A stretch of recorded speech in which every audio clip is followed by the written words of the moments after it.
Welcome to the road to growth, success of an entrepreneur. We've raised the bar. Learn firsthand from successful business owners and create your own path to success. I'm going to show you how great I am. It's time to hit the road to growth with team lead of the Enriquez Group, Realtor Vinny. Hi, you Realtor Growth listeners. Today I got Houston Goodwin. He is the founder and CEO of 97display. I mean, it focuses on martial arts, fitness, and sometimes you might be really good at working with clients, yet not sure how to actually get the clients. Well, that's where 97display comes in. Helps you build a website, helps you SEO, helps you get people to do what you do well, teach them how to grow and get better at fitness. Thanks, Houston, for being here. Yeah, absolutely. Quick clarification point. So I came in post-acquisition, so I do run the company, but I'm not the original founder. Oh, okay, you're not. Okay. Yeah, but that's fine. That's very common with, tech companies at this stage for the person running it still be the founder, but not the case here. But yeah, that's what we specialize in is, helping local businesses reach their community because their community is looking for them and their services. And we have several aspects and several even different brands that we work with. Or that work under my team. But with 97display specifically, it's all about capturing those inbound leads by finding community that's looking for services that our clients offer, and then connect through the website. Well, yeah. Thank you again for that clarification, and it's going to be kind of interesting, I think, for people listening right here, because I think for most people that we have on here, they've had some kind of like emotional tug or some kind of attachment to the company that they're working with. Mm-hmm. And they've kind of had a history of kind of building it from ground up. Now it's going to be interesting because you basically built yourself, from the ground up, and then I guess kind of built that partnership to say, hey, you know what, I can do this for your guys' company. So love to hear your journey, kind of rewind. What's your background? Is it in fitness? Is it in basically SEO? What's your background in? No, yeah. So I'm actually don't have a background in anything technical. So my background has always been in sales. So I tell people I started selling vacuums door to door when I was 15, and I've kind of been doing sales ever since. So in South Carolina, which is where I'm from, I started in the car business early on when I was, young, right at college age, and then moved into real estate and ran sales for a real estate team and did a lot of that. And then really wanted to get in and learn the software business. One of the reasons is one of my passions, what I'm really passionate about is business. So I think that giving people a good place to work is one of the best things that you can do for them. Holistically. And so I wanted to get into a business that I could manage and run myself, to have employees that obviously work for me that I can help impact. But then it was really important for me to work in the B2B model. So I didn't want to go straight to consumers. I wanted to work and help other businesses grow so I could reach as many people as possible and help build up their businesses. So yeah, I started at 97display about 5 years ago. I started just running their sales and marketing department. And then over the next couple of years, just had a good track record and kept going. And then right before COVID hit, about 3 months before COVID hit, I took over 97. And it's been a fun ride as the person running it through that time for sure. All right, well, let's rewind then. Let's go to door-to-door sales. So 15 years old, did your parents have a background in sales, or what got you into? No, it was kind of like I had to get a job. Minimum wage was $5.15 an hour. And there was this ad in the newspaper for a job that was do you like loud music? We got the place for you. And so I went, and it was obviously looking back on it now, it's one of these hey, you're going to go sell vacuums and here's how you do it. But what I learned is you could make about one sale every 3 doors you got in. And I could make somewhere around $500 for every sale, which was, a lot of money for me when I was young. And so that was my first understanding of just listening to a process, and sales was just they had a whole demo, right? I would get in, knock on the door, get in. And I was very, disarming because I was a kid. And then, you just vacuum their house, and you got a whole little routine that you go through with them and you sell them. And then I had a boss that would come behind me and help me make the sale. And so, yeah, I did that through high school. And it was not the best job in the world, but it definitely put in my brain that I could make a lot of money in sales. And that kind of stayed with me. And kept me on the sales career until now. I'm not really heavily into sales now. Obviously, it's always part of my job. But so you're in sales, 15 to graduating high school. What were the plans after high school? Was it college? What was it? Start your own business? What were your plans after? Yeah, so I went to college for a couple of years. I took all my like major classes. So I was a Christian studies major. So that was really interesting to me. So I took all those classes, and then I got into where I just had to get my like basic maths and basic sciences out of the way, and just thought probably it's not worth going into debt to learn remedial math at a small private expensive Christian school. So I left, and from there got into the car business and just kind of used what I had, vaguely learned selling vacuums door to door to learn a good sales pitch and work my way up to be like the sales manager. So I just did all the closing, which really helped me get a lot of like repetition and just selling. So I didn't have to do the full demo. I just sit in at the end, and then did that for about 3.5 years, realized the only people that worked more than me were the people who were my boss and got paid more than me. And that wasn't like the career that I wanted, and went into real estate.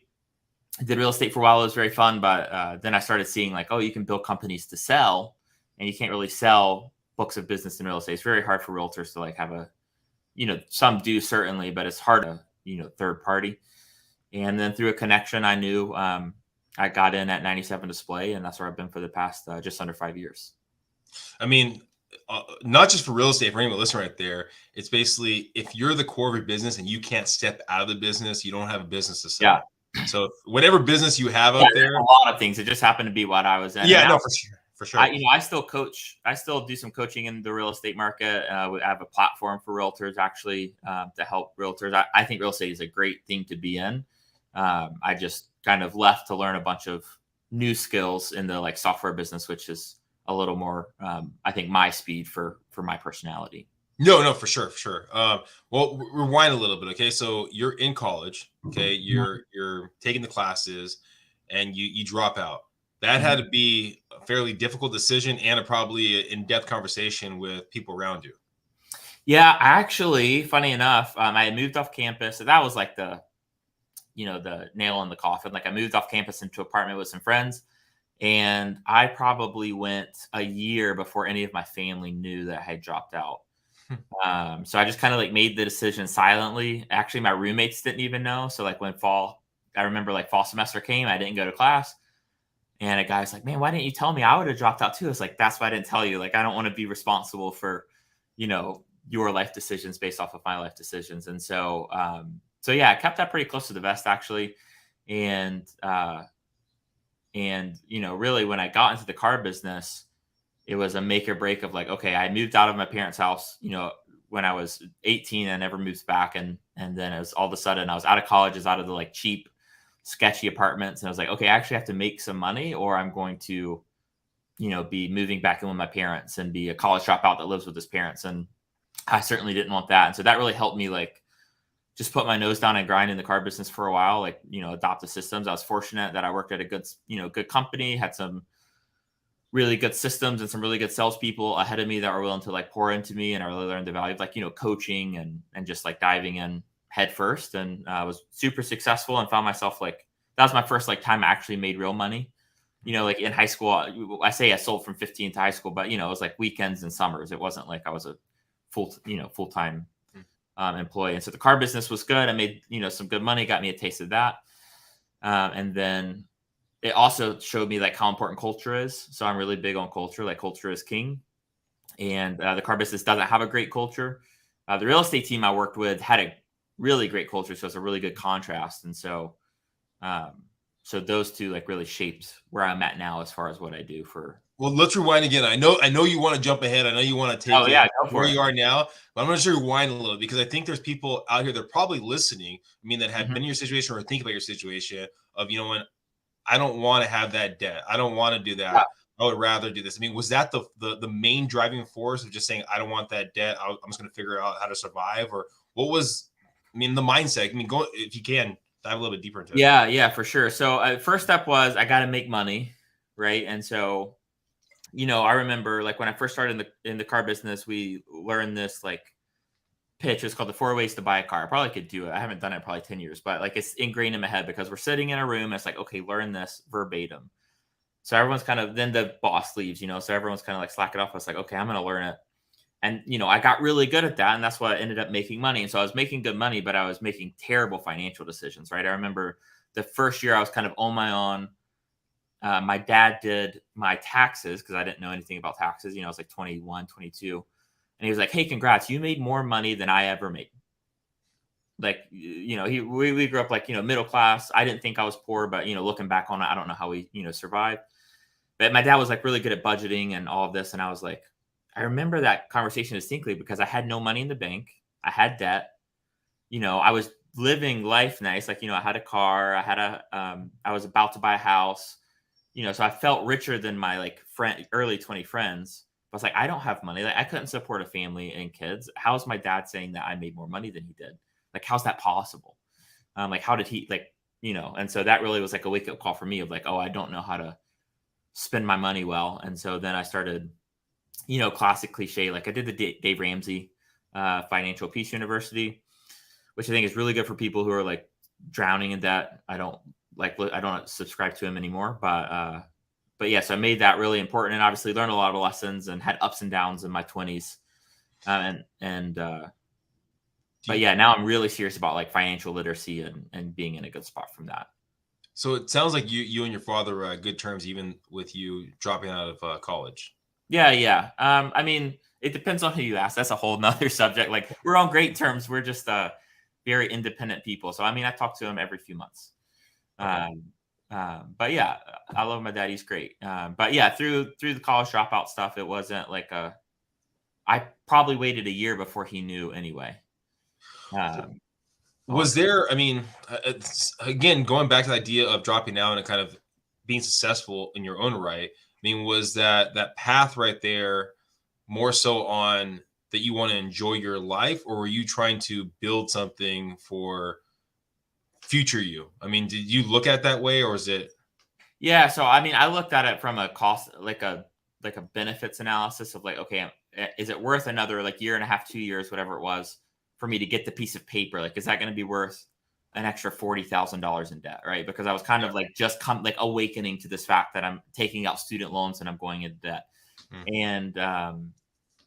And so for me, I've always just had it in my mind that I'm going to be successful at whatever I do, as long as I'm able to be coachable and listen to people who are smarter than me, as long as I'm able to work really hard, and as long as I'm smart enough for the job. Right. So there are probably some jobs out there that like, I'm not trying to go be like a, astro and, a rocket scientist, right? Like maybe I'm not there, but so it's like, okay, let me stay in my lane of like competency. Let me work harder than everyone else around me. And let me seek out people who are better than me. And I just didn't feel like those were skills I was learning in college. And like I said, I was a Christian studies major. So also I wasn't planning on going to seminary after. So there was no like real, like it wasn't like I was getting a nursing degree or, trying to be a doctor and go to medical school. And so I just woke up one day and realized like, man, I'm like going to this math class. I'm pretty good at math. It was like a remedial math class. I wasn't learning anything. And I was like, this probably isn't worth like $10,000 or, whatever it is for me to just go through the motions to get this piece of paper. And so I kind of decided I need to land somewhere and be the hardest worker and be coachable, and I'll probably be okay. And that's what do you recall why you chose Christian studies in the first place? Yeah, it's very interesting to me. Like I'm a like super strong Christian. I love learning about that. I love diving in. Like I still like take classes online and like read books, and like that's just an area that interests me. So I kind of went to college without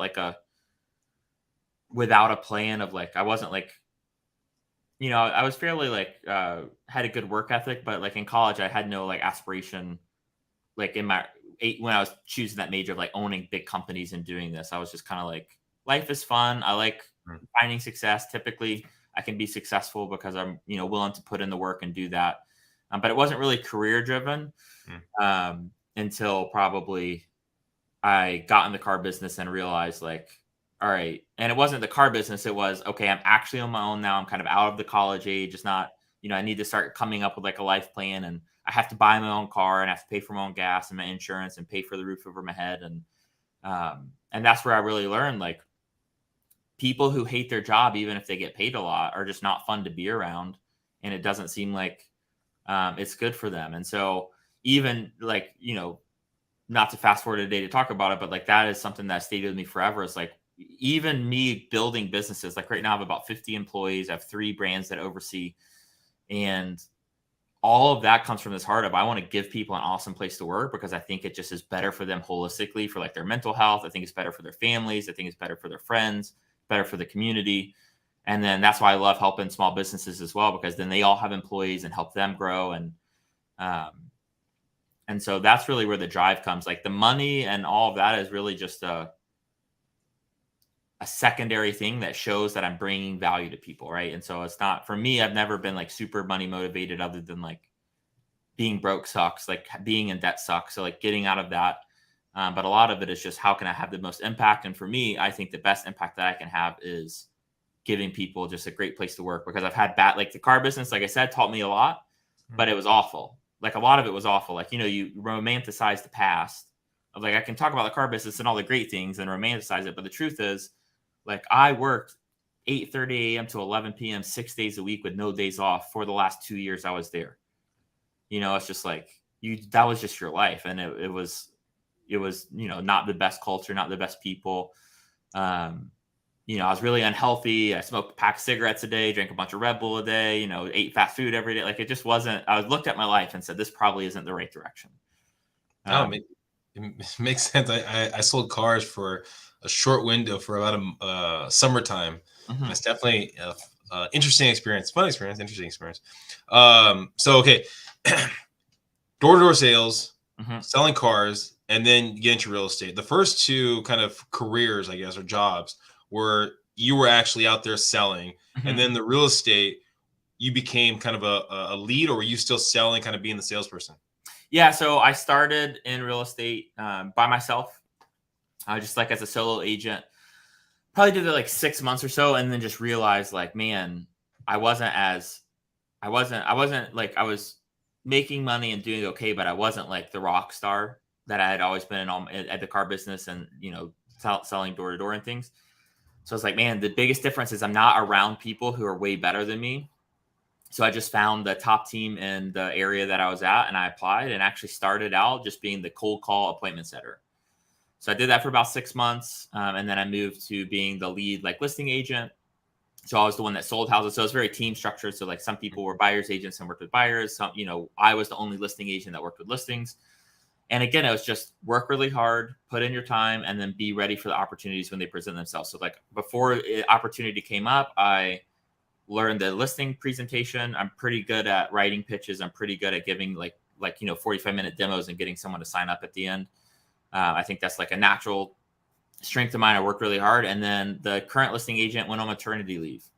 And so then I was able to hop in. I was like the natural pick, obviously, because I've been putting in the work. And then, so I did that. And then when she came back, she ended up coming back kind of as my EA because she didn't like the hours. She's a new mom.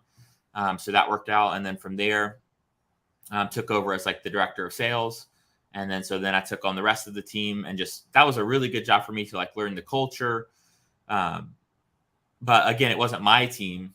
I had no ownership in the business. So I had no hope of like a long-term exit. So I took all of that and said, man, if I could take this and bundle it and add it, and look for a different opportunity, that would probably be a fun new challenge for me. And so that's what made me ultimately exit real estate and, move into software. It was really just to like learn more and figure out how I could go from transactional to recurring. Because real estate is great. And if you do, we did, right at $100 million the last year I was there in volume.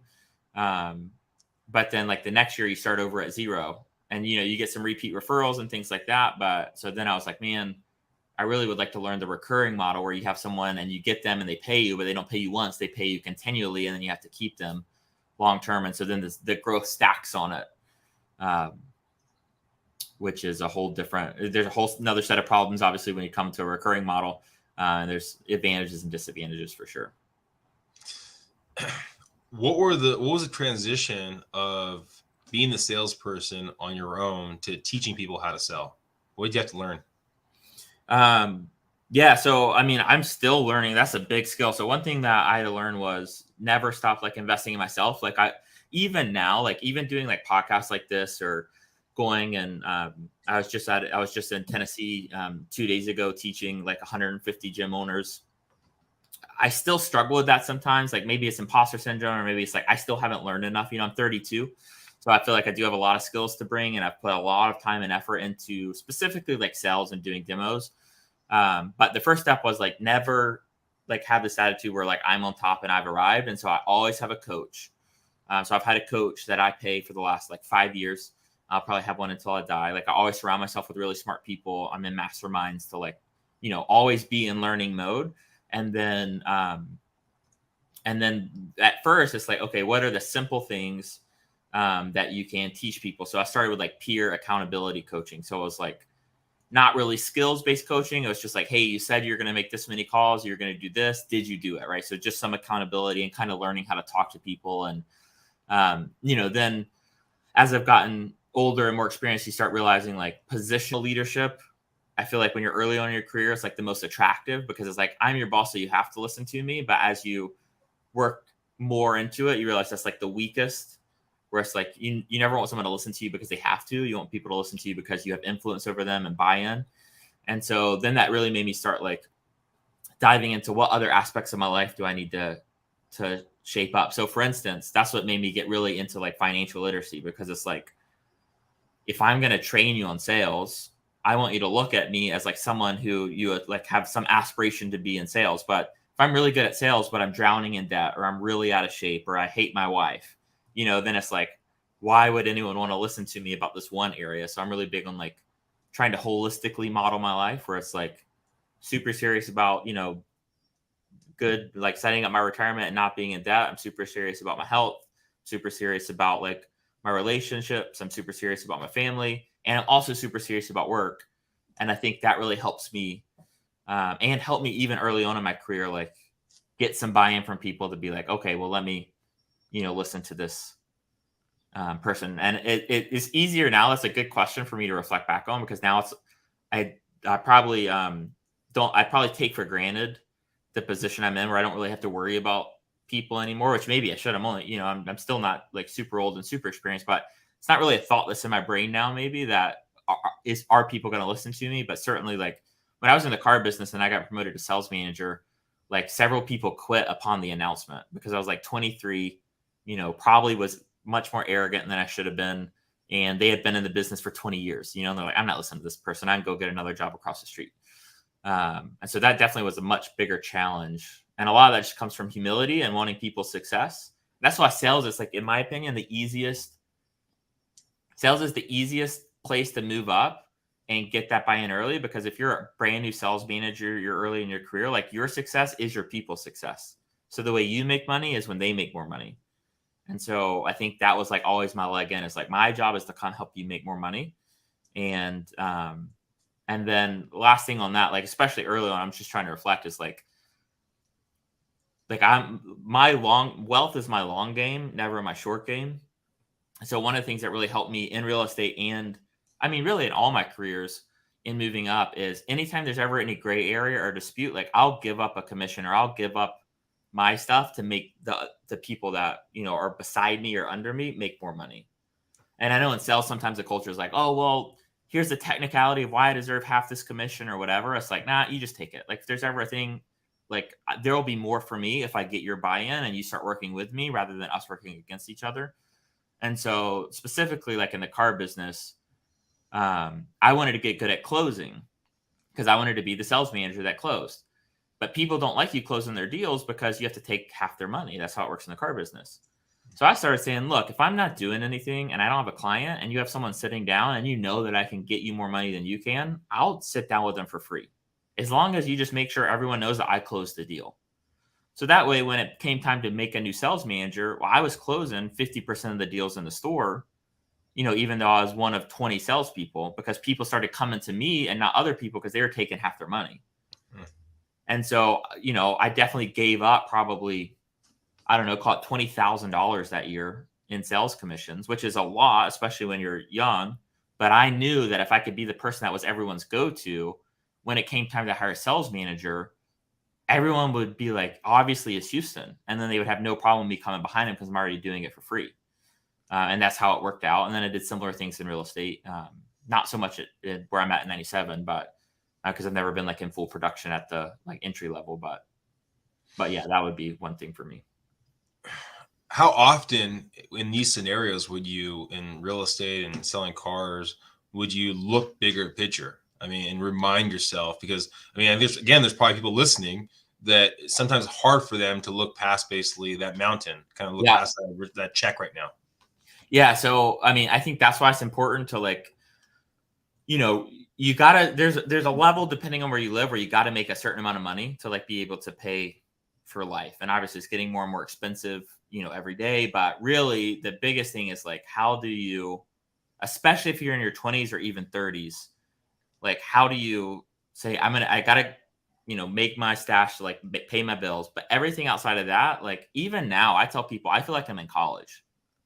Like my job right now, like there are probably ways where I could be concentrating on making more money today.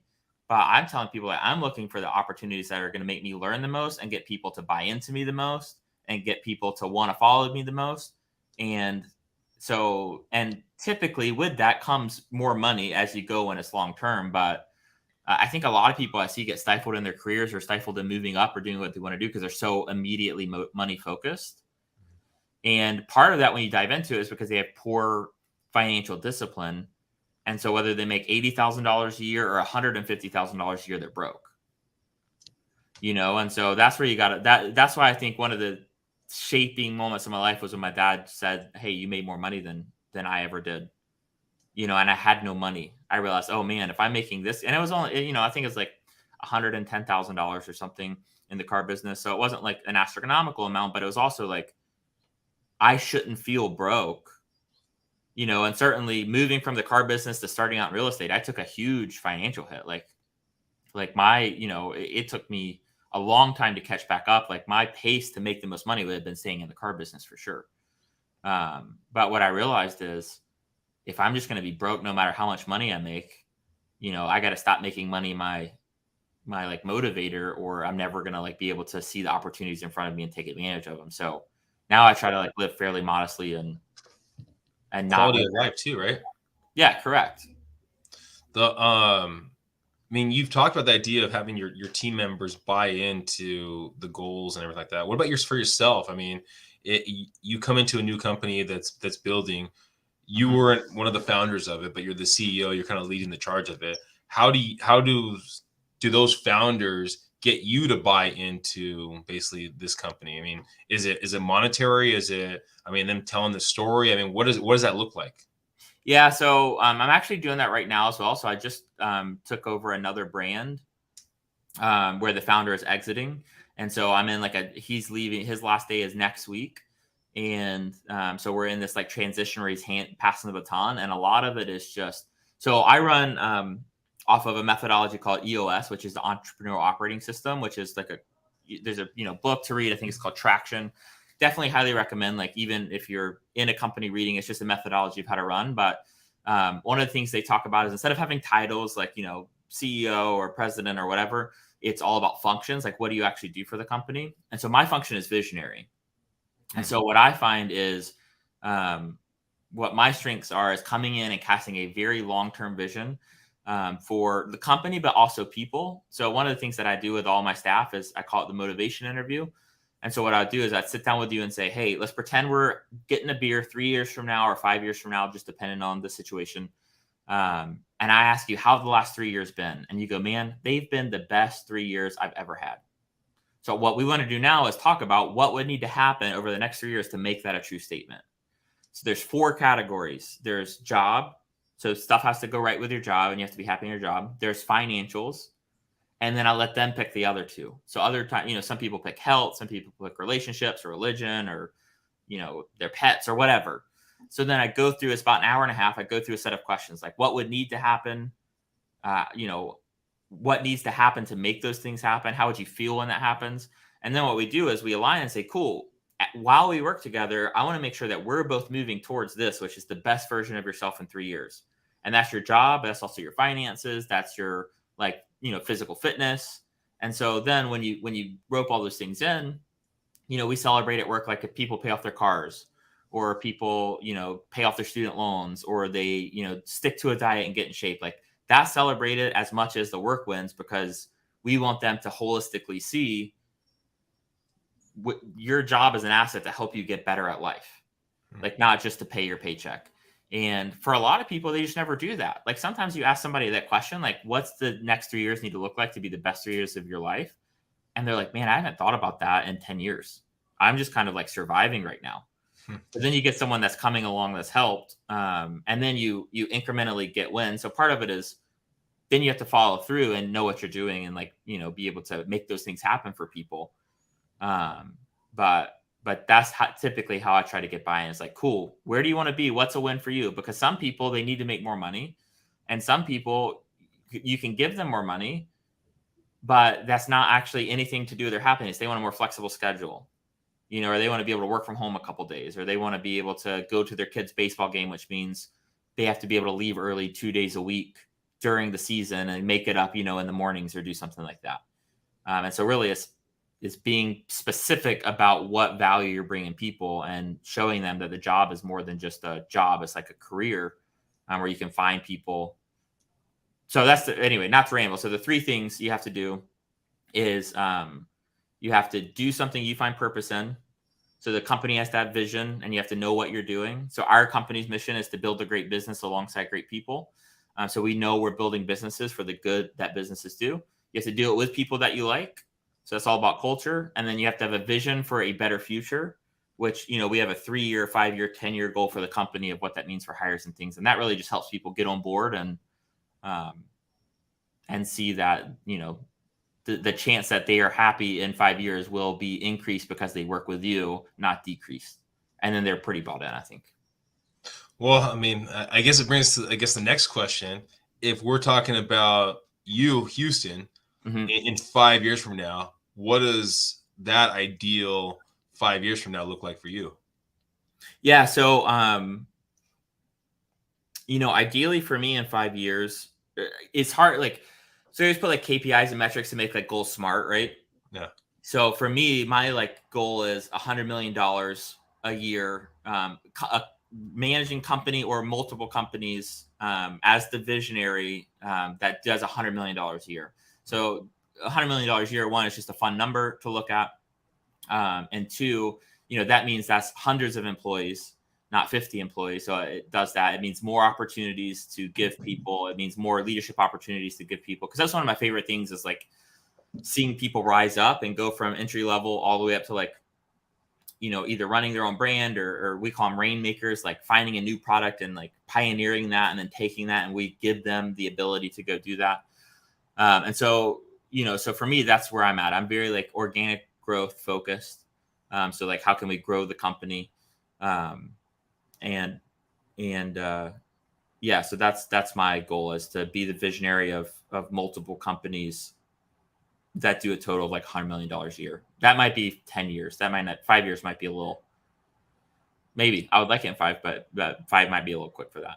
How do you keep, is it strictly networking? Where are you finding people that are looking to transition out of their business and bring you on as a visionary? What does that look like when? Yeah. So 97, I came in post-acquisition. So it's just owned by a awesome conglomerate. And that's what they do, is they own about 1,000 software companies. And so they have an M&A team that I help with, so I use them as a resource for sure.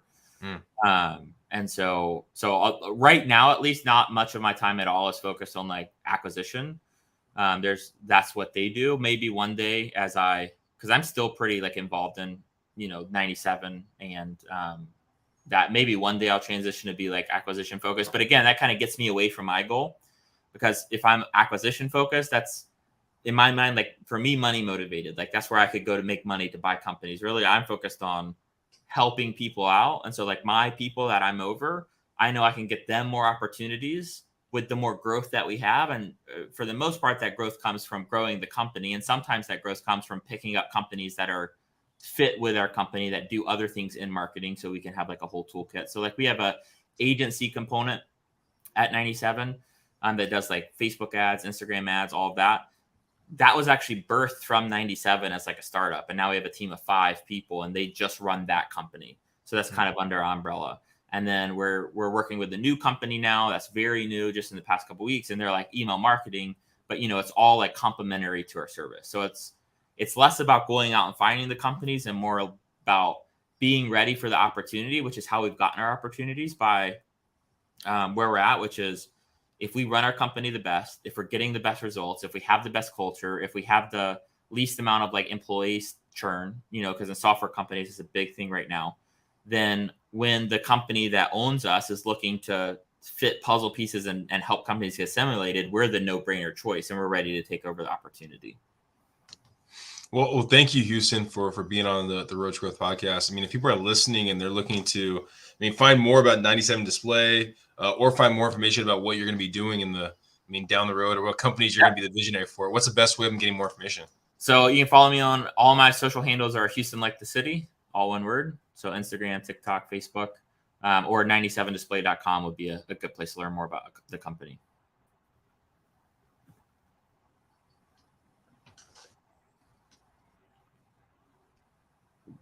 Yeah, perfect. I think we're going in and out of, might be my connection. Sorry, were you saying, Houston?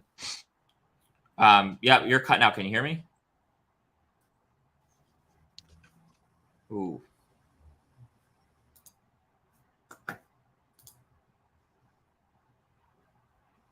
Oh.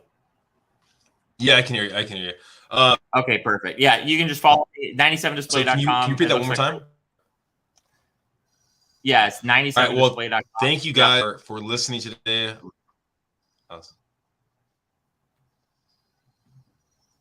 Well, yeah, thank you guys for listening today. All that information for Houston is in the show notes right there. So take a look in the show notes and you can find all of Houston's information. Please subscribe, please share, and go in the show notes and find Houston. Bye, everyone.